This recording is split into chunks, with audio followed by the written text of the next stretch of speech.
Merci de rester fidèle au programme de Radio Djena. C'est l'heure de l'émission Djena Sport.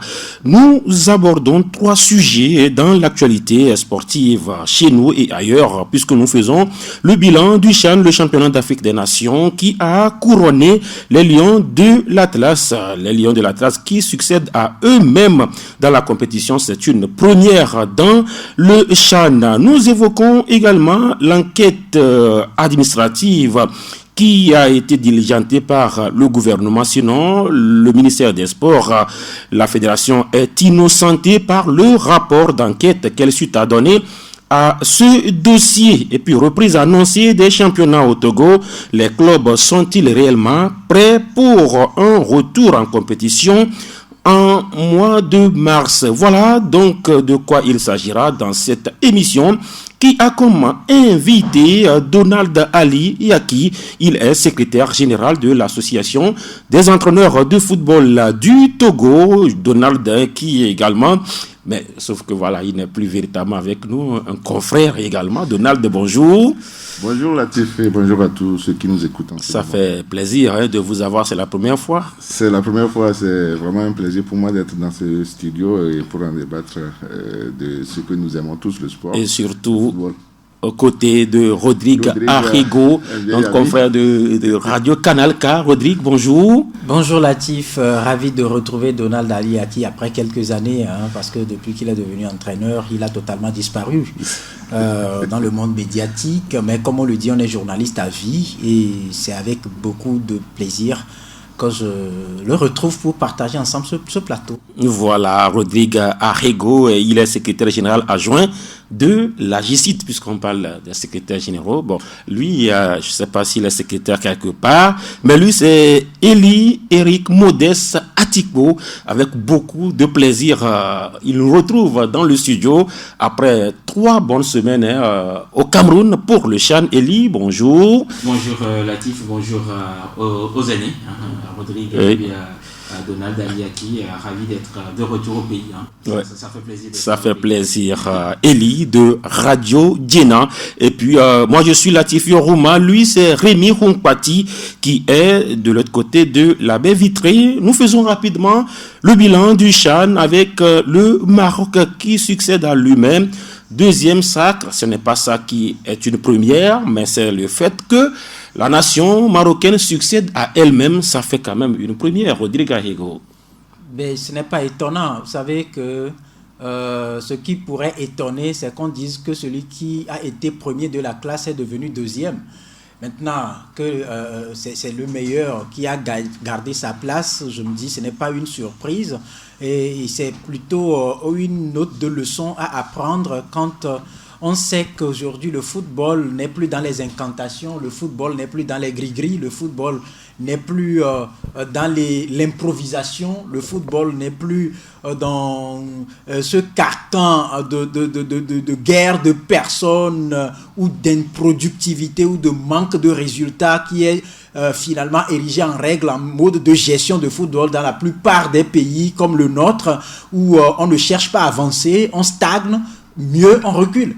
Et donc je pense qu'il faut féliciter les Lions de l'Atlas qui ont su maintenir le cap et venir à bout des différents adversaires qu'ils ont eu à croiser le long de la compétition. Et malheureusement, peut-être que nous allons revenir là-dessus. Nous qui avons organisé la compétition avons été contraints à une sortie alors que nous avions encore le vent en poupe, espérant faire quelque chose. Mais à qui la faute ? On en parlera tout à l'heure puisque bizarrement nous sommes dans un pays où les enquêtes ne trouvent jamais d'auteur ni ne parviennent jamais à situer les responsabilités et c'est avec amertume que je le dis puisqu'en réalité si vous êtes toujours gardien, dans le CHAN? Je suis toujours dans le CHAN. Si vous êtes gardien dans un temple et qu'on vous dit qu'on a volé la caisse de l'argent et qu'on arrive à vous dire que même vous le gardien vous n'êtes pas concerné, le prêtre n'est pas concerné, personne n'est concerné, les jeunes dames qui ont balayé le temple ne sont pas concernées. Rodrigue Arrigo, on aura le temps de revenir au Togo. Pour l'instant, nous restons en Afrique centrale avant d'écouter l'entraîneur sur ce plateau ou dans ce studio. On va également écouter Elia Tipo, une entame très timide du Maroc, mais au final, ça fait quand même très lourd ce que les Lions ont démontré. Ils sont repartis avec le trophée qu'ils ont remis en jeu. Moi, je dirais, on a vu des Lions qui ont été beaucoup plus opportunistes, qui ont su saisir à chaque fois les occasions, qui ont été très réalistes devant les buts. Parce que quand on regarde l'entame de jeu de compétition de ces Marocains, c'était justement contre le Togo, stade de la réunification Abbé Panda. Il a fallu un penalty pour que ces Lions de l'Atlas arrivent à abattre le Togo. Et même parfois, on a remis en cause l'arbitrage, même sur ce match où les Togolais auraient pu bénéficier d'un penalty, ou peut-être l'arrêt d'Aïba aurait pu être validé, et ainsi de suite. Mais après le deuxième match, c'était face au Rwanda. Le Rwanda a tenu tête juste aux Marocains. Ils ont fait 0 but partout et tout le monde a commencé par crier. Cette équipe marocaine n'est pas au mieux de sa forme. Alors, forcément, le Cameroun ou encore la Guinée, le Mali peuvent prétendre aller chercher ce titre. Et c'est parti sur le troisième match. Ça a été le déclic, une fessée face à l'Ouganda. Après, c'est des victoires. C'est minimum 3 buts marqués lors de cette compétition. Et surtout, cette demi-finale contre le Cameroun où tout le monde voyait le Cameroun. C'était justement à Diapoma. Leur plus beau stade au Cameroun, tout le monde se disait il fallait pousser les Lions allaient faire quelque chose. On a vu les Marocains qui avaient refusé totalement de faire le jeu des Camerounais, qui avaient voulu imprimer le physique. Eux, ils ont refusé le physique. Ils se sont contentés des petites balles. Et voilà, sur plusieurs occasions. C'était pas véritablement des occasions créées en faisant des actions de jeu en tant que telles, mais ils ont su profiter de la largesse de chaque défense, comme ce fut le cas surtout en finale face à cette équipe malienne. Et donc, c'était, en tout cas, on a eu la chance de partager l'hôtel avec les Marocains qui comptaient sur eux. Ils ont dit ils étaient là pour garder ce trophée, cette compétition. Et justement, ils sont arrivés à le faire, même si parfois ces Marocains sont brouillons. Ah oui, très brouillon, mais sauf que voilà, lorsque vous défendez une couronne, ça fait beaucoup de pression. Est-ce que c'est ce qui est arrivé au Maroc en début de compétition avant de voir une équipe totalement lâchée, une équipe qui a broyé finalement tout sur son passage, coach Donald Aliaki? Oui, c'est avec un grand intérêt que nous avons suivi cette compétition. Et on dit souvent le plus difficile, ce n'est pas d'être au sommet, mais c'est d'y rester pendant longtemps. Et donc, le Maroc a prouvé à travers ce qu'ils ont produit durant la compétition qu'ils en étaient capables et ils sont restés.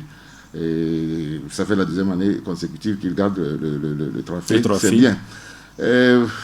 Donc, comme l'on dit tout à l'heure, ils ont commencé timidement face au Togo, vous avez vu. Ce n'était pas un Maroc tenant du titre, franchement, parce qu'il a fallu de peu que le Togo puisse vraiment battre le Maroc.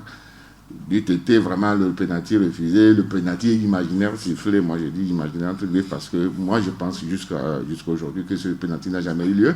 Mais derrière, il y a eu un pénalty. Moi, je dirais même 2 pénaltys parce qu'il y a une faute de main de Sofiane dans la surface qui n'a pas été sifflée en première mi-temps.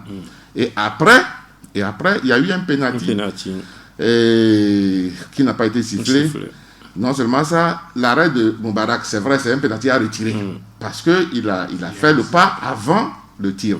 Maintenant, lorsque le Marocain partait pour le tir, il y a eu un Marocain qui a anticipé, qui est rentré dans la surface. Ça, on devait reprendre ce pénalty-là une deuxième fois. Le jour-là, je suivais ça devant mon petit écran, je m'énervais, mais je n'avais pas de pouvoir. Voilà, c'est comme ça. Jusqu'à présent, vous n'avez qu'un petit écran, il n'est pas grand maintenant. Tu as une façon de parler. Non, je sais, c'est juste ça. Voilà, donc je me disais que le Togo pouvait faire. Oui, voilà.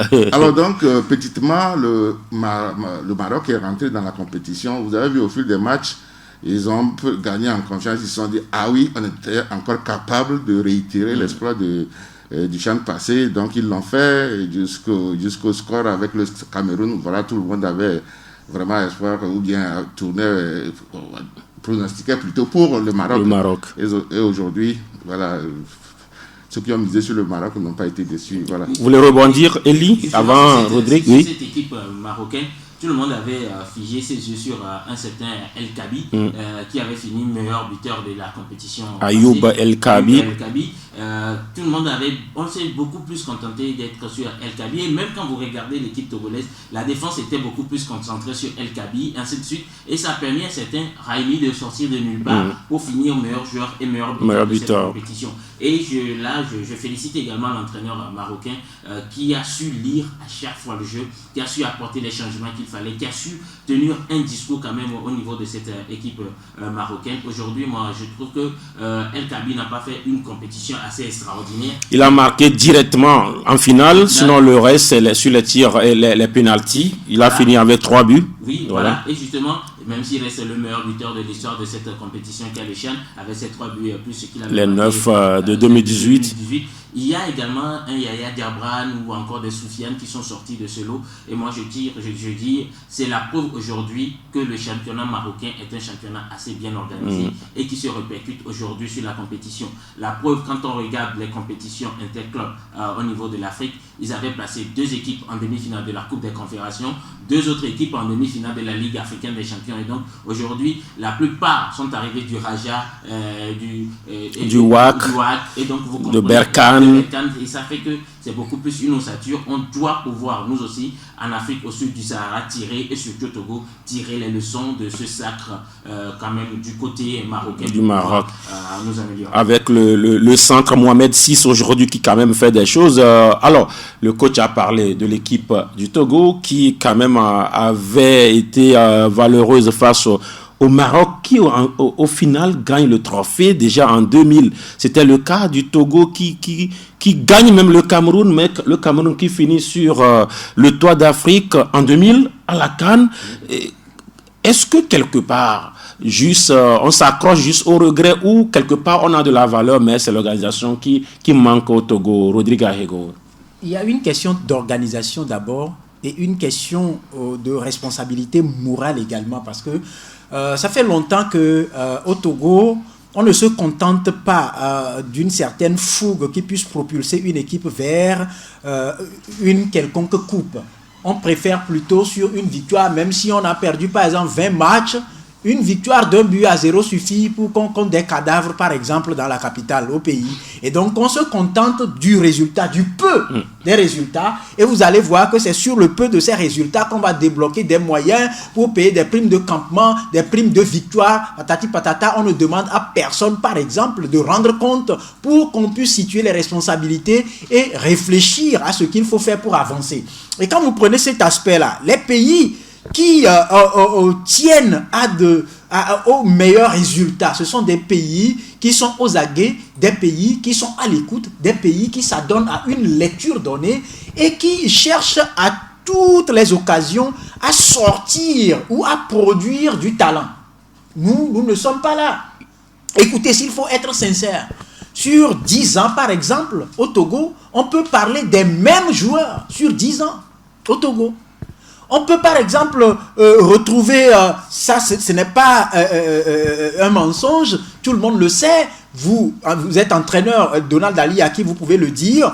Aujourd'hui, vous avez, si vous prenez 10 clubs au Togo, vous avez au moins 5 à 10 joueurs qui ont fait chaque année la fierté de ces différents clubs-là. Ce qui veut dire que sur la valeur ajoutée, nous n'en avons plus. Nous n'en avons plus. Aujourd'hui, il y a une certaine vieillesse qui se cultive et tout ce qu'on nous miroite comme réforme ou refondation du football n'est que mirage et tromperie. La preuve, on a planté des graines, par exemple, qui n'arrivent pas. Prenez le Cameroun.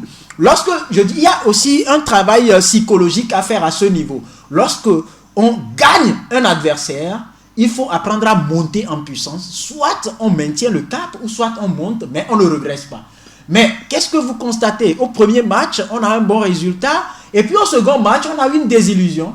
Et au troisième match, on sort carrément de la compétition, on revient à la maison. Et à chaque occasion, à chaque participation, nous ne sommes que des participateurs. Et ça, pour que ça change, il faut véritablement réinterroger la gestion de la chose, la mise en valeur des ressources humaines, la production de talent et aussi d'autres facteurs qui contribuent à produire du résultat et donc qui peuvent nous permettre de gagner ne serait-ce qu'une coupe. D'accord. Ou peut-être jouer une demi-finale là en attendant. Voilà. Coach Donald Aliaki, oui. Il a dit beaucoup de choses intéressantes. À chaque fois, le Togo s'accroche au regret. Ah, on a mieux joué face à tel, mais l'évidence c'est que voilà, le Togo souvent met en difficulté les futurs champions. On a parlé du Cameroun, champion d'Afrique en 2000, après avoir perdu face au Togo, but de Tchangaï Mazamaïso. Vous vous souvenez? Bien sûr. Voilà, le Togo qui souffre, et il a dit, vous l'avez dit, face au Maroc, qui finalement finit sur le toit. Et nous, on dit, aïe, aïe, aïe, aïe, aïe, aïe, aïe, aïe. Comment on peut l'expliquer? Non, mais c'est simple. Je crois que Rodrigue l'a bien dit. Il a été vraiment en détail pour dire certaines choses. Tant qu'on n'est pas organisé, on ne pourra jamais... Il n'y a pas de miracle en football. Seules les nations qui se préparent, qui sont bien organisées, arrivent toujours à des résultats comme... Ça suppose que face au Maroc, c'était un miracle de bien jouer face au Maroc, c'est ça? Mais je ne dirais pas un miracle, mais c'est un coup de chance parce que la préparation n'a pas été ce qu'il fallait avant d'y aller. Ce n'est pas la faute au staff, ce n'est pas la faute aux joueurs, c'est la faute à ceux qui devaient permettre cette bonne préparation. Vous savez... C'est qui? Qui gère le sport. Oui, c'est qui? Vous le savez aussi bien que moi. Non, mais peut-être les auditeurs ne le savent pas, ce n'est pas à moi, coach Donald. Oui. Le CHAN, le Togo est qualifié pour le CHAN il y a très longtemps. Tout le monde a crié... C'était en octobre 2019. 2019. Pour jouer le CHAN en 2021. Vous comprenez qu'il y a suffisamment de temps. Alors, tout le monde a crié ici, il faut la reprise du championnat. Ailleurs, dans d'autres pays, il y a eu cette reprise. Mais au Togo, on a traîné, tout comme s'il devait y avoir un miracle. Il y a Corona. Non, il y a Corona, il n'y a pas que Corona au Togo. Il n'y a pas que le Togo qui connaît cette situation. Corona, c'est... Nous avons joué dans une poule avec des pays qui étaient en championnat. Qu'est-ce que vous voulez qu'on fasse devant ces gens-là qui sont en compétition? Ce n'est pas possible. C'est pourquoi je dis qu'il n'y a pas de miracle.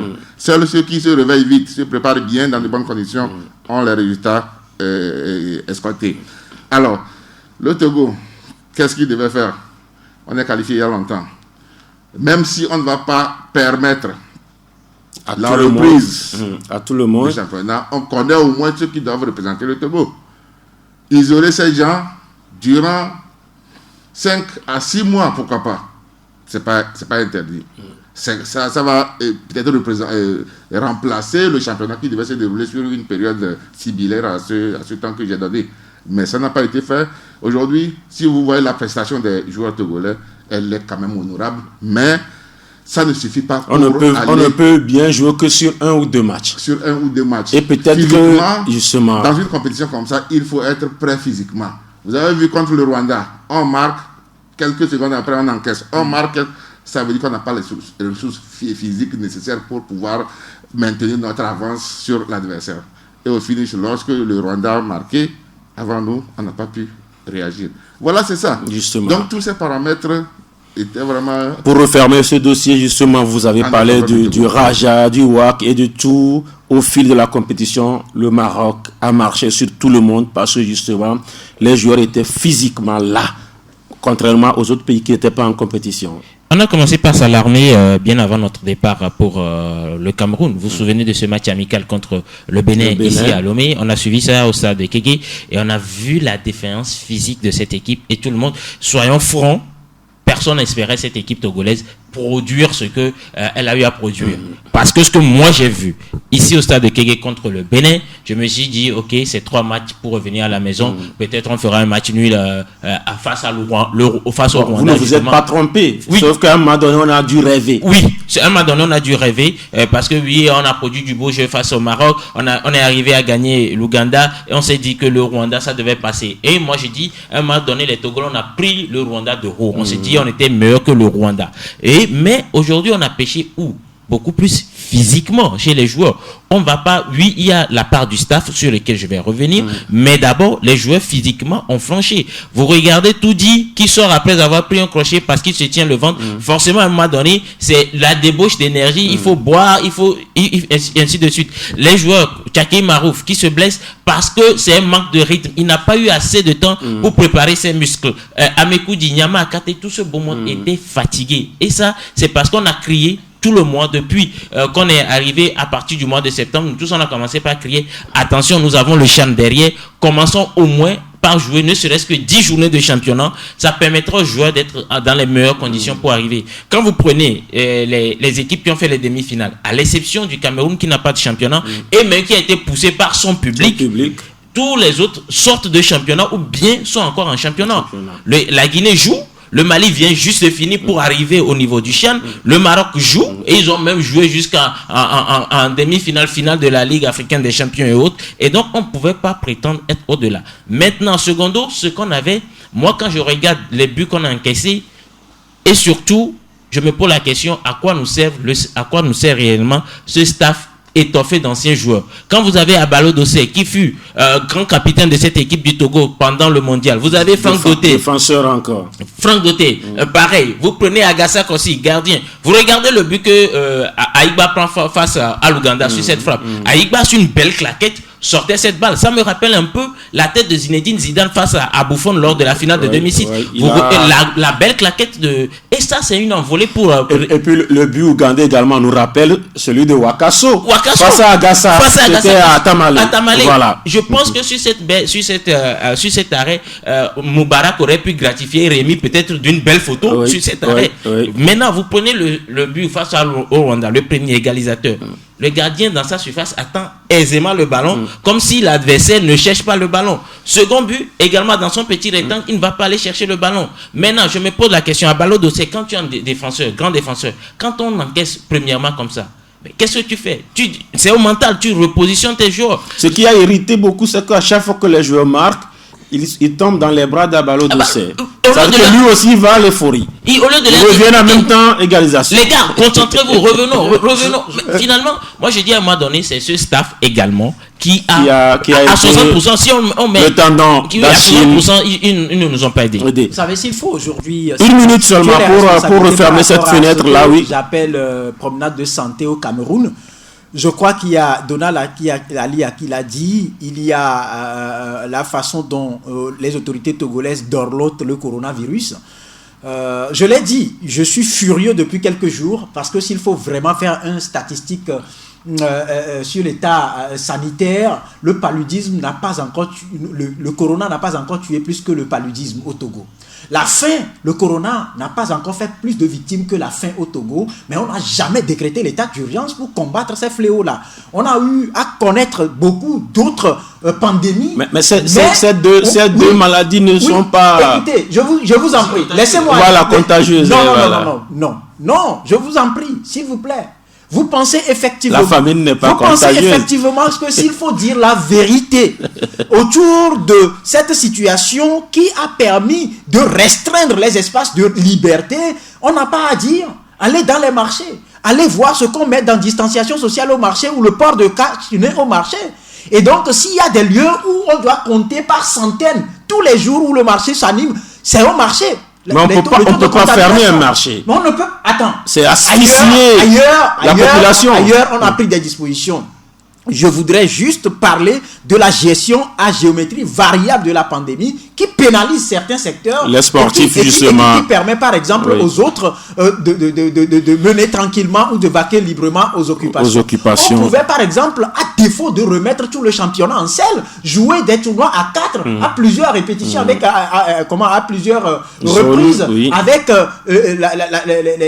des équipes qui ont de la valeur. Maintenant, il y a un constat qu'on ne dit pas. Prenez les joueurs avec lesquels le Togo a participé au CHAN.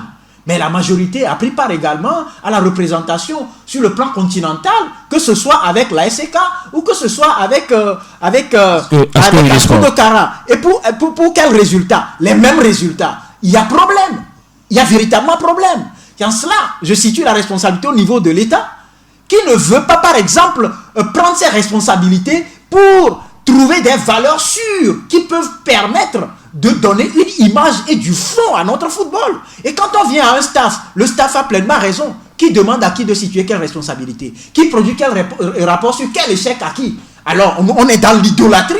Écoutez, à un moment donné, si on commence par parler de Rodrigue depuis 2000, il faudra qu'à partir de 2021, qu'on parle de Rodrigue Junior.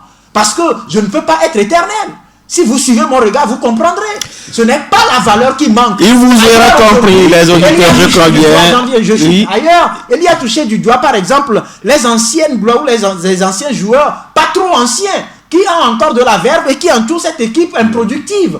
Ailleurs, par exemple, la présence de Samuel Eto'o seul suffit pour galvaniser les joueurs. Jusqu'en demi-finale. Voilà. Il faudra qu'on réfléchisse parce que pour moi, Rodrigue Ahego, organisons une journée de réflexion et permettons aux gens de livrer leurs pensées. On va évoluer. Une seule minute pour au moins une fois parler de l'organisation au niveau rapidement, justement, parce que vous revenez justement fraîchement. Et tirer chapeau au consul du Togo qui se retrouve au Cameroun pour le travail énorme qu'il a abattu. Tometi Kofi. Tometi Kofi, voilà. Attendez, j'ai été surpris de voir ce qui s'est passé, l'organisation qu'il a mise en place dès que les Togolais sont arrivés. D'abord, la mobilisation des Togolais autour et surtout la disponibilité de l'homme, même pour simple sim, vous l'appelez, même si c'est à 0 heure, il fait tout pour vous mettre à l'aise. Et moi, je dis, c'est lui qui a facilité quand même l'organisation, le séjour des Togolais. Pour une fois, je pense qu'on n'a pas crié. Pour une fois, il a un consul a bien joué son rôle. Un consul a joué parfaitement. Mais souvent, il joue leur rôle. Parfaitement son rôle. Quand on était à Guégué, il était. Voilà. L'ambassade également. Oui. Et surtout, pour une fois, moi je dis, pour une fois, au niveau de l'organisation du Togo, on n'a pas écouté, on a dormi mal, on n'a pas mangé, on n'a pas fait ci. Et donc, quand même, je dis, bravo quand même au ministère des Sports. Mais tout le monde n'a pas voyagé sur Limbé. Ça aussi, oui, il faut le relever. Il faut le laisser, notre débat aussi. Voilà, on reviendra à faire peut-être. En gros, il faut reconnaître que pour une fois, on va dire que sur l'organisation, on peut leur mettre 7 ou 8. Voilà donc ce qu'on pourra dire sur ce bilan qui reviendra forcément sur d'autres aspects, parce que il faudrait peut-être aller à l'école marocaine. Tout le monde commence à le dire. Il faudrait aller à l'école marocaine, mais d'autres disent que commençons peut-être par l'école malienne, parce que le Mali c'est encore beaucoup plus proche, et après on ira à l'école marocaine. Oui, école marocaine, parce qu'on parle d'un partenariat que le Togo aurait avec le Maroc. On reviendra forcément sur ces sujets. Rodrigue Ahego, Eli Atipo, Donald Aliaki avec nous en studio pour analyser l'enquête, le rapport, les résultats finaux de l'enquête gouvernementale ou ministérielle. C'est selon l'enquête disculpe la Fédération togolaise de football. Une bonne nouvelle, coach Aliaki. Non, mais ce serait vraiment scandaleux de dire que la FTF serait à la base de cette disqualification. Oui. Mais aujourd'hui, entre-temps, c'est ce que tout le monde pensait. Les gens ont voulu jeter du discrédit sur le président de la FTF ou d'autres encore sur le SG par intérim. Bon, et que sais-je encore. Mais aujourd'hui, cette enquête vient, disons... Les innocentés. Blanchir, oui. C'est la FTF. Bon, mais moi, je suis un peu déçu parce que je ne vois pas vraiment le résultat, le vrai résultat, parce que rien n'est concret. On ne nous a pas non plus dit d'où provient la faute. Non, ils ont dit, dans le rapport, ils ont dit que s'il y a faute, c'est la CAF et l'UFOA. Le Togo n'endosse rien. Oui, mais dans le rapport. Oui, aujourd'hui, qu'est-ce qu'on reproche à la CAF? C'est ça ma question. C'est-à-dire, moi, je ne sais pas personnellement qu'est-ce qu'on reproche à la CAF. Bon, puisque entre-temps, on nous a fait savoir que l'expert de la CAF qui devait arriver au Togo pour les tests IRM n'est pas arrivé, et on a demandé aux Togolais de faire eux-mêmes le test et de les interpréter. Ça, c'est avant la compétition. C'est avant la compétition. Maintenant, quand l'expert de la CAF est arrivé, il a fait le test pour tout le monde, pour toutes les nations qui devaient prendre part à la compétition. Et les interprétations ont montré que le Togo a fraudé. Selon la CAF et l'UFOA B. Aujourd'hui, le Togo quand même est un pays sérieux, est un pays quand même avec des normes. Et justement, ce sont des Togolais mis en place dans une commission par la ministre Lydie Bessikama qui ont travaillé et qui, on parle d'enquête administrative, parce que n'oubliez pas que l'enquête a plusieurs natures. Ici, on parle d'enquête administrative. Tous les documents, toutes les investigations administratives innocentes, le Togo, Rodrigue Ahego. Oui, moi je veux dans un premier temps dire que ce qu'on nous présente comme résultat, je n'y accorde pas de crédit. Je n'y accorde pas de crédit parce que tout simplement je me dis que ça dépend de là où ils ont cherché. Parce que s'il y a quelque chose comme défaillance, c'est qu'il y a quelque chose comme manquement quelque part. Et ce serait trop facile qu'on dise aujourd'hui que c'est la CAF et l'UFOA à eux deux seuls qui ont décidé tranquillement parce que la tête du Togo ne plaît pas, donc il faut disqualifier le Togo sur son propre sol, dans une compétition que le Togo même organise. Que le Togo Vous avez abrite, compris que le Togo abrite. Oui, mais... C'est l'UFOA qui organise, mais sur le sol togolais. Oui, mais quand on vous dit, en termes d'organisation sur votre sol, la logistique, bon, ça se dit souvent. Ouais, vous comprenez. Donc, vous devez comprendre qu'en début d'émission, j'ai déjà lancé un coup de gueule à l'endroit des résultats. Vous avez voulu déclasser le sujet. Qui, peut-être pour moi, veut nous endormir. Parce que je me réjouis que vous l'avez signifié, enquête administrative. Est-ce que c'est de cela qu'on a besoin? Sinon, ça a été bien signifié, c'est une enquête administrative. Ce dont on parle, ça dépasse l'enquête administrative. Ça peut-être, puisqu'on parle ici d'interprétation de résultats. D'accord? Bon, et ça, à ce que je sache, ce n'est pas administratif. C'est purement technique. C'est purement technique.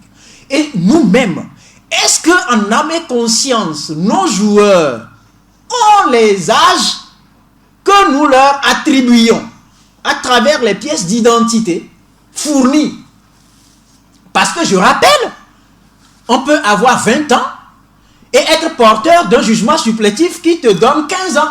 Et qui est autorisé par la loi. Autorisé par la loi et sur la base duquel on peut établir le passeport, la carte d'identité, le passeport. Et dans les règles de l'art. Dans les règles de l'art. Et je dis, ça dépend de là où on a cherché. Mais ça fait longtemps aussi que la confiance en ce genre de résultats a quitté nos habitudes au Togo. Et donc, il faudra qu'on aille au fait fond. Au fait fond. Pour interpeller. On reviendra à vous. C'est la CAF et l'UFOA qui sont à l'origine que les autorités togolaises prennent leurs responsabilités pour que les citoyens, ou moi, Rodrigue, je sache qu'effectivement, la brebis galeuse n'est pas au Togo. Mais c'est là-bas et que quelque chose soit fait pour réparer le tort. Parce que le but d'une enquête, c'est aussi situer les responsabilités et aller à la réparation des torts. D'accord. L'enquête administrative, je biaise bien le mot, c'est une enquête administrative, le rapport le dit, même à l'annonce même de la commission, on parle d'enquête administrative. Et parce que c'est une enquête administrative, on s'est occupé des documents, on s'est occupé du secrétariat général de la fédération, du sélectionneur des éperviers U17,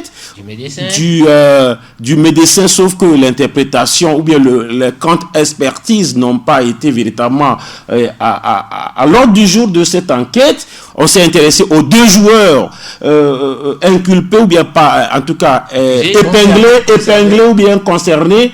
Voilà, administrativement, Rodrigue l'a dit, tout est clean. Mais est-ce que le document qui donne 15 ans à un enfant voudrait forcément dire que l'enfant a 15 ans?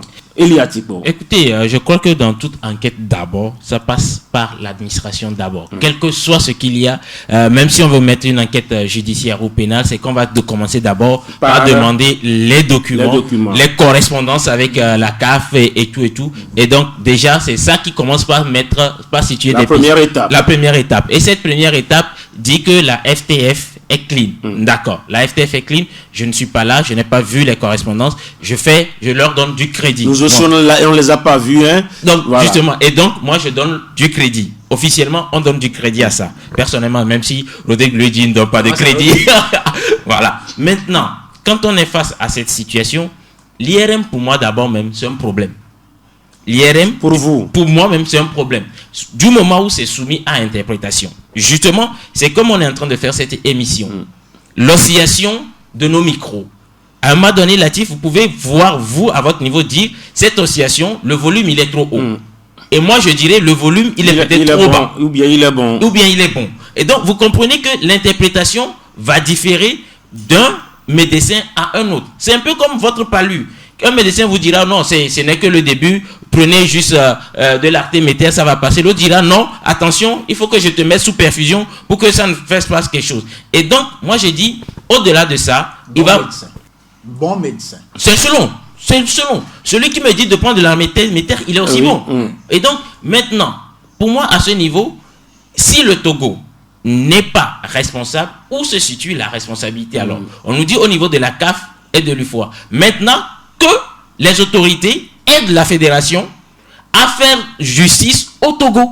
C'est tout ce que nous allons demander. Le rapport demande quand même à la fédération de poursuivre son élan, parce qu'il y a déjà un élan qui est pris. Justement. Il y a un appel qui a été interjecté. Il faut continuer dans cet élan. Et dans cet élan, souvent, on sait que dans plusieurs pays, il faut le poids du politique pour se dire, attention, même le chef de l'État commence par s'inquiéter par rapport à ça. Parce que, quoi qu'on dise, si aujourd'hui, l'UFOA doit organiser quelque chose, ou bien la CAF doit organiser quelque chose au Togo, il faut l'aval du président. On a tous vu comment Infantino ou bien Amat, tous sont partis chez Paul Biya. Je crois que s'ils étaient ici au Togo aussi, ils passeront chez le président de la République. Et donc, à un moment donné, je dis, il faut donner du poids à la fédération pour réclamer que justice soit faite pour le Togo dans cela. Parce que c'est inadmissible pour moi qu'on joue chez notre pays et qu'on soit disqualifié de la sorte. Maintenant, quand on revient sur les papiers des enfants, administrativement, tout est clean. Maintenant, vous voulez envoyer qui chez moi pour venir demander mon enfant, il est né en quelle année? Vous avez quel droit? Si moi je dis que mon enfant qui est né en 89, il est né en 91, c'est vous qui l'avez mis au monde avec moi? Le document peut le dire, parce qu'on parle de jugement supplétif. Justement, si cet enfant que j'ai mis au monde en 89, je ne suis pas allé lui faire les documents, parce que c'est un enfant. Les enfants, il y a certains peut-être qui sont au village, à qui on n'a pas fait de documents, peut-être jusqu'à ce que l'enfant ne veuille commencer par aller à l'école. Vous voulez juger la naissance là, de cet enfant-là comment? Et malheureusement, l'IRM, c'est une chose. L'IRM va le dénoncer. Justement, à l'IRM, je peux avoir 15 ans, mais finir ma croissance. Regardez les enfants là qui sont courts. Excusez-moi. Les petits qui sont courts, qui ne grandissent pas, donc le cartilage de conjugaison finit vite. Donc c'est le 1% qui reste, parce qu'on parle de fiabilité à 99%. Et Donald Ali Aki, au-delà de tout, il a dit quelque chose de pertinent. Ok, la quête souvent commence par l'administration. Est-ce que justement elle est close comme ça, c'est tout, administrativement c'est clean et puis c'est bon, parce que voilà quoi, donc on dit que souvent aussi c'est par ici que c'est parti, s'il n'y a pas triche, c'est quelqu'un qui aurait dit que les enfants là, l'enquête aurait pu également savoir que c'est ci ou c'est ça. Non, si vous avez écouté le président de la fédération, lorsque l'affaire est née, il a dit qu'il ira jusqu'au bout. Mais moi aujourd'hui, je comprends que une fois qu'on l'a blanchi, entre griffes, on l'a blanchi, je crois qu'il va maintenant chercher d'où provient ce tort-là qu'on fait au Togo et comment le réparer. Je crois que connaissant bien... Bon, il doit le chercher au Togo ou à la CAF? Non, il ne peut plus le chercher au Togo. Donc c'est la CAF qui... aujourd'hui c'est une question d'interprétation. C'est les médecins de la CAF qui ont interprété, dire que voilà, les deux joueurs là ne remplissent pas les conditions. Ils sont hors normes. Justement, d'aucuns aussi pensent que le Togo aurait pu directement demander une contre-expertise. Oui. Là, mais ça n'a pas été fait. Mais officiellement en tout cas. Ça ne peut plus se faire. Ça peut se faire. C'est pourquoi moi j'ai confiance à ce que le président a dit, et vraiment il faut l'encourager à continuer. Est-ce que désormais c'est une question d'honneur du Togo qui est vraiment bafoué, et tout joueur togolais, jeune joueur togolais voulant quitter le pays pour quelque part dire ah non c'est vous qui trichez sur l'âge, on ne fait pas confiance. Bon, il y a l'UFOA également qui a disqualifié c'est pas le Togo seul. Et puis dis-moi par rapport à moi je ne regarde pas les autres. Oui, c'est vous chose. Parce que le Togo a de l'honneur, c'est ça. Mais bien sûr. D'accord. Donc il faut sauvegarder l'honneur. Par rapport je me pose la question également sur l'interprétation. Parce qu'on vient de sortir d'un championnat d'Afrique des Nations. Il y avait l'équipe médicale de la Confédération africaine de football sur place. Il y avait la commission de discipline de la Confédération africaine de football sur place. Pourquoi est-ce qu'aujourd'hui, on n'a pas eu une équipe médicale de la CAF sur place pour l'interprétation de ces résultats, vu que ce n'est pas le seul médecin là qui a été dépêché, qui doit interpréter, et que nous devons nous asseoir collégialement pour décider. Si Rodrigue trouve que c'est au stade 5, il doit pouvoir me donner ses arguments pour que moi je lui dise non. Pour moi, je trouve que c'est au stade 6. Maintenant, quand je prends photo, écoutez, pour toute personne qui fait les images, c'est que quand j'envoie une photo par WhatsApp, ça se dégrade forcément. C'est un argument du Togo. C'est un argument du Togo et ça doit être tenu. Ça, je le dis et je le répète. Si aujourd'hui je vous prends une photo avec l'appareil et que je vous envoie ça par WhatsApp, ça se dégrade. Voilà pourquoi souvent on vous dit, envoyez-moi ça par fichier. Joignez que ça soit un fichier joint. Ça dépend aussi de l'appareil. Quel que soit l'appareil, quand vous prenez, ça dépend de l'appareil. Quel que soit l'appareil, quand vous passez par WhatsApp, vous perdez de la qualité. Rodrigue, un instant, on va l'écouter. On va l'écouter. Quelle que soit l'image que vous prenez. Mais c'est seulement les chiffres du Togo qui ont été déformés. Parce que c'est le Togo seul qui a été pris. Voilà, maintenant c'est le Togo seul qui a été pris. Voilà l'autre aspect sur lequel il faudra revenir pour dire à un moment donné que nous les Togolais, nous sommes tellement méchants l'un envers l'autre que nous ne cherchons jamais à placer un Togolais ou placer dans les couloirs pour pouvoir détecter. Aujourd'hui, quand vous prenez ce tufoir, regardez les Nigériens, nous tous on les a vus, les Mali et les Nigériens, les Burkinabés, ils dépassent largement cet âge. Mais lorsque vous êtes dans un circuit, mais vous avez les bruits. Il y avait les bruits de couloir. Moi, je dis, si les Togolais étaient aussi au fin fond de cette organisation, on aurait pu dénicher cela. Et c'est là où la méchanceté des Togolais se répercute sur nous, Togolais. D'accord. Rodrigue Ahego, je veux qu'on dépassionne le débat. Pour moi, je le dis une fois encore, cette enquête, je suis resté sur ma soif à ce propos. Parce que une chose... Vous attendiez quoi comme résultat? Permet que j'aille. Oui. Une chose serait qu'on fasse tout pour situer véritablement les responsabilités. Une autre chose serait qu'on précipite à dire qu'il n'y a rien comme tâche concernant le Togo et que c'est uniquement la CAF et l'UFOA. Quand je reviens, puisque dans ce studio j'en avais parlé sur le plan administratif, lorsque Rodrigue, en ma position aujourd'hui de responsable, qui doit m'assurer du bon déroulement de tel processus, et qu'il arrive que le matériel auquel je fais face par rapport au travail de l'équipe technique qui doit faire de sorte qu'on dise que Rodrigue a bien travaillé, ne répond pas, je recuse. Et c'est de droit. C'est là où certains, justement, accusent le secrétariat de la fédération aussi d'avoir manqué de... Je n'attends pas que ça affecte avant de venir dire que le jour-là, j'avais senti. Je recuse. Je ne suis pas... C'est un peu comme au tribunal.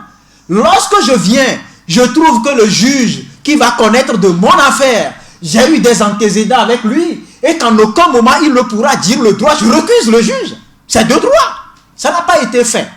Je dis, faisons extrêmement attention. Vous pouvez recuser même si ce n'est pas accepté. Voilà. Mais les faits ils seront là pour dire que le jour-là, vous avez recusé. Alors, sur un autre plan, on l'a dit tout à l'heure, si la CAF n'a pas prévu l'envoi des résultats d'interprétation par appareil photo ou par WhatsApp, également je dis non. Je ne suis pas d'accord, je dis je recuse. C'est en cela je dis, l'appareil là, ce n'est pas un appareil qui va ressortir ma photo comme telle. Je ne suis pas d'accord, je recuse. D'accord. On n'a pas le temps, mais je vous dis, moi je justifie le pourquoi, ou ce pourquoi je dis que je reste sur ma soif par rapport à ces enquêtes. Maintenant, une chose qu'il faut dire, si on sait que le Togo, par rapport à l'affaire, il n'y a pas que le côté administratif. Pourquoi s'arrêter au côté administratif et demander à ce qu'on tourne la face vers la CAF?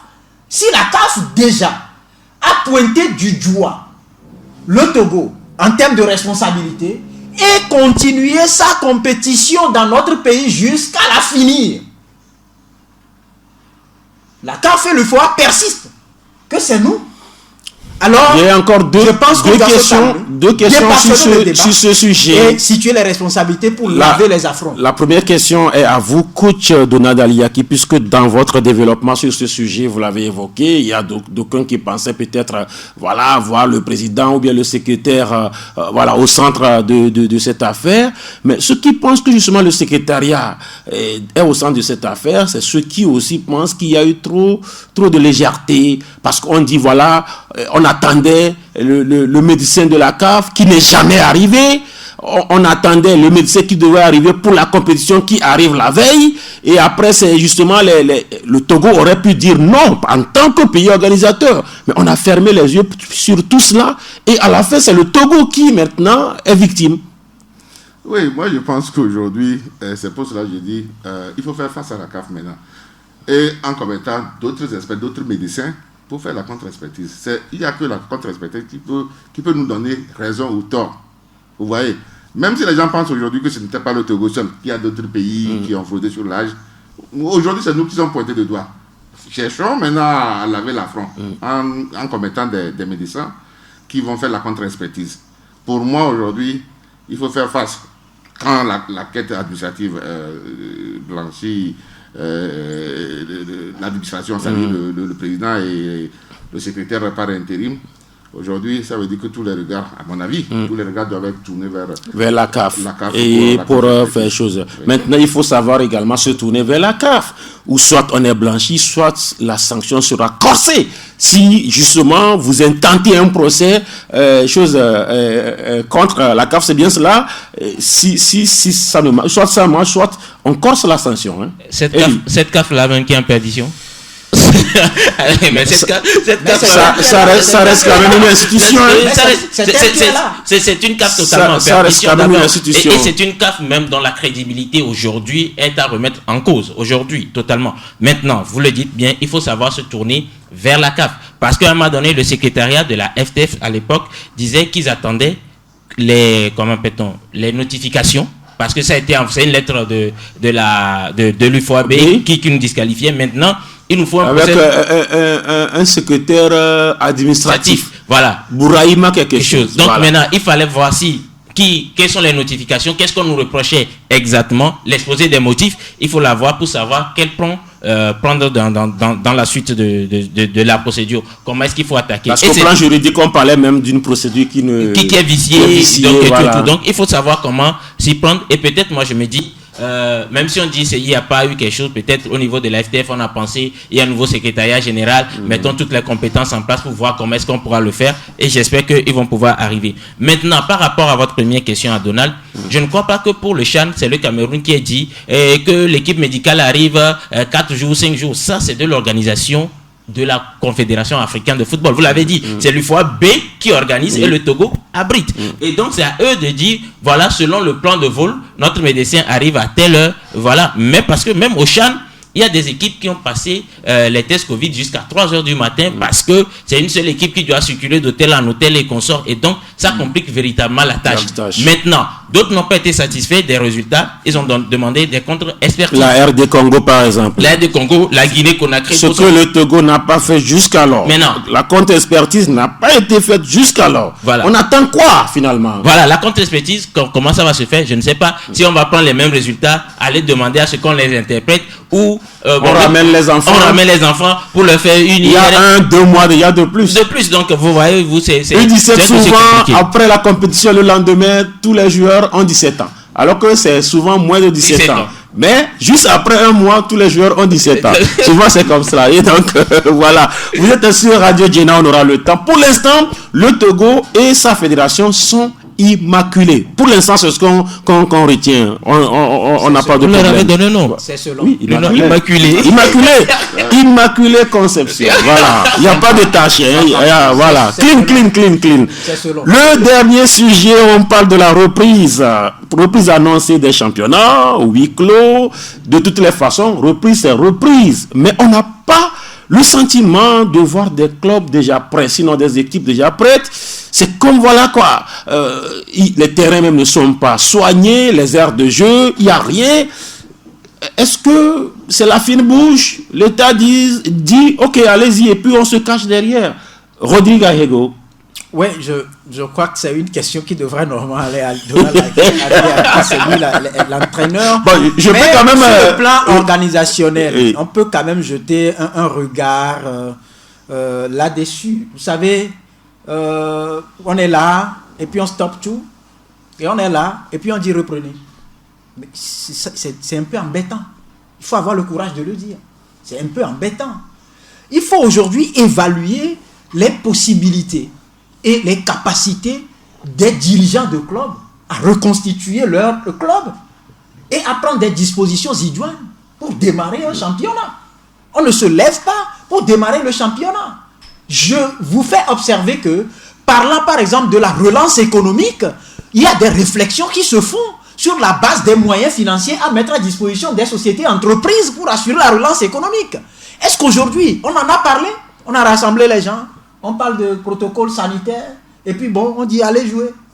Vous pensez que comme ça, les dirigeants de clubs qui ont été affectés également par Covid-19 sur le plan économique, qui auront peut-être du mal à se relever, des arriérés de salaire qui dépassent l'an, parce que je rappelle que le premier cas a été constaté en mars, et très bientôt, ça fera 12 mois. Le 6 mars, hein, ça fera 12 mois. Le 20 mars au lancement, ça fera exactement un an. Un an. Et donc, arriérés. Entre-temps, il y a des joueurs qui sont partis. Ceux dont on a eu écho, on en parle, la presse en parle. Mais il y en a qui sont partis et personne ne sait où ils se trouvent. Parce que ce sont des joueurs, par exemple, qu'on ne connaît pas, etc., etc. Il y a d'autres, par exemple, qui se sont orientés vers d'autres secteurs d'activité. Et on n'a pas évalué tout ça. Et on dit, bon, ok, allez jouer. Allez jouer, d'accord. Et avec quels moyens? Donald Aliaki, vous avez dit entre-temps qu'on aurait pu peut-être lancer vite le championnat pour permettre au Chan quand même de sourire au Togo. On aurait pu faire ci, on aurait pu faire ça. Ok, le gouvernement dit depuis, je crois, le 14 janvier, dit allez-y, mais depuis là, c'est comme vous vous cachez derrière. Je ne parle pas de vous en tant que... Je parle des responsables quand même de club. C'est comme tout le monde se cache derrière. Non, aujourd'hui, moi, je suis un peu perplexe par rapport à ce début de championnat. Parce qu'il va se passer beaucoup de choses. Aujourd'hui, lorsque vous lisez un peu sur les réseaux sociaux, il n'y a que ASCO, il n'y a que ANCK, il n'y a que OTA qui font un recrutement pour la saison. Les autres clubs, est-ce que vous avez appris comment ils se préparent? Tout récemment... Gomidia a recruté un joueur. Oui, pas ça. Oui, mais puis c'est lui qui a été officiellement... L'heure de jeu de Fouadan, la dernière fois, avec des gens qui étaient en train de nettoyer, ça m'a fait un peu rire, mais j'ai eu vraiment pitié. Alors, ça veut dire que dans ce championnat, il n'y aura que les clubs que j'ai cités qui vont faire bonne figure, bonne prestation. Et les autres, qu'est-ce qui va se passer? Aujourd'hui, à l'heure où nous sommes en train de discuter, 20 mars, c'est environ un mois. C'est encore dans 40 jours. Exactement, 40 jours. 10 jours. Un mois, 10 jours, il y a des clubs qui n'ont pas encore de staff technique. Alors, c'est un problème. Il faut que le staff technique arrive, fasse son recrutement d'abord. Voilà. Et après, les 6 semaines de préparation d'avant-saison doivent être respectées. Bon, je parle de 6 semaines... de façon normale. Qui exclut la période de sélection, c'est-à-dire de recrutement des joueurs. Parce que... Vous avez l'effectif maintenant, il faut aller au travail. Aller au travail. Si on n'a pas encore le staff qui va sélectionner les joueurs, qui va recruter les joueurs, mais quand est-ce qu'on aura le temps de le faire et de préparer l'équipe? Puisque aujourd'hui, et surtout après avoir fait un an sans championnat. Quand tu veux faire un bon championnat, tu ne peux pas le faire sans avoir fait les 6 semaines de préparation d'avant-saison. C'est pas possible. Et souvent, vous ne le faites pas. Et c'est pourquoi on a un championnat aussi. Oui, c'est parce qu'on ne le fait pas que nous, vous voyez qu'il n'y a pas du beau jeu, il n'y a pas physiquement, les joueurs ne tiennent pas. Et en cours de saison, si vous avez un effectif de 20 joueurs, vous finissez le championnat avec 15 joueurs. Ce n'est pas normal. C'est parce qu'on ne donne pas la latitude ou bien le temps nécessaire aux entraîneurs de préparer leurs équipes. C'est un peu dommage. Mais moi, je me réjouis parce que au moins le ballon va rouler. Même si cette saison, on va avoir des équipes vraiment tanguées, je crois qu'une chose est de reprendre. Maintenant, avec le temps, bon. On verra. La reprise, le ballon doit rouler. La reprise voulue et demandée, en aucun cas, nous n'avons écouté un président de club demander ou réclamer la reprise. C'est les acteurs, c'est les joueurs, c'est les journalistes, c'est les arbitres. Est-ce qu'aujourd'hui, c'est une difficulté pour les présidents de club? Parce que voilà quoi. On dit, ok, allez-y, mais tout le monde est derrière. Rodrigue l'a dit et vous le dites si bien. Aucun président de club officiellement n'a jamais demandé à reprendre. Parce que s'il faut reprendre, il va commencer par sortir de l'argent. Et il y a Covid. Voilà. Or, au même moment, nous les journalistes, entraîneurs, joueurs, nous aussi, c'est lorsque le ballon roule que nous mangeons. Donc, naturellement, on va crier « reprenons ». Et donc, l'État dit « bon, ok, c'est vous criez beaucoup. Allez-y. Reprenez ». Voilà, reprenons. Voilà. Maintenant, quelles sont les mesures d'accompagnement? Parce que moi, je dis, dans cette histoire de Covid-19, le football ou bien les sports ont toujours été oubliés. Prenez Novici en exemple. Maintenant, quelles mesures d'accompagnement pour nous? À un moment donné, il va falloir aider, dépasser la subvention habituelle qu'on accorde pour pouvoir soulager un temps soit peu. Parce qu'on parle de huis clos.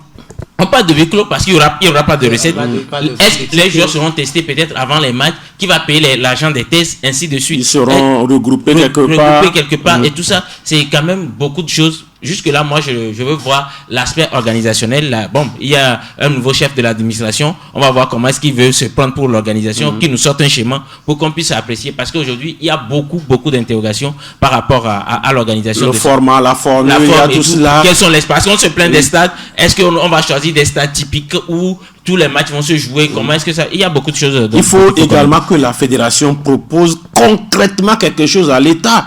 Voilà le huis clos et puis le protocole sanitaire, voilà ce que ça implique. Clairement, mettez l'État devant le fait ou bien devant ses responsabilités. Mais la fédération également, apparemment, bon, voilà, on ne dit rien. Il y a une chose, moi, au Togo, on aime souvent mettre la charrue devant le bœuf parce qu'on est sûr. On a encore quelques secondes, voilà. Que quand quelqu'un va dire quelque chose qui ne va pas plaire, on va le poursuivre, on va le persécuter, on va peut-être le coffrer, etc. Donc on fait les choses à la hussarde. Normalement, on devrait passer par là avant de définir une date de reprise. Quelles sont les implications de cette reprise face à la pandémie? Sur le plan économique, quelles sont les implications? En matière de ressources humaines, quelles sont les implications? La logistique. Maintenant, la logistique, quelles sont les implications? Et comment ça va se faire? Quelles sont les ressources disponibles sur le plan sanitaire pour pouvoir faire le suivi? Parce que vous n'êtes sans savoir que si en regroupement, on détecte qu'un joueur ou un membre de staff est contaminé, quelles sont les procédures? Est-ce que chaque club a la capacité d'avoir ce staff médical compétent? Comment le faire? Comment va se faire le déploiement sur le plan sanitaire? Puisque je rappelle que l'état d'urgence implique toutes ces données-là pour qu'on puisse épargner véritablement les joueurs lorsqu'on les envoie en abattoir. Maintenant, on n'est pas passé par là. Aujourd'hui, on dit, bon, allez-y, reprenez. Et puis, tranquillement, on se regarde. Chacun se regarde. On se regarde, le sujet. On a mis la charrue devant le sujet va forcément revenir. On n'a pas vu le temps passer puisqu'on a été attrapé jusque-bas. Merci à vous, Rodrigue Ahego. Je tiens à vous remercier. Remercie aussi ceux qui nous ont suivis. Merci également à vous, Donald Aliyaki. Ce fut un plaisir d'être vraiment en studio avec voilà. des amis comme Eli. Rodrigue et toi, on va se voir souvent désormais. Merci également à l'homme de Ndolé, c'est ça? Le Ndolé, oui. C'est Ndolé. Oui, voilà. Avec de beaux quartiers comme Bonapriso. Merci également à Rémi Hompati. Je suis Latif Yoroma. On se donne forcément rendez-vous dans un autre numéro pour débattre de l'actualité.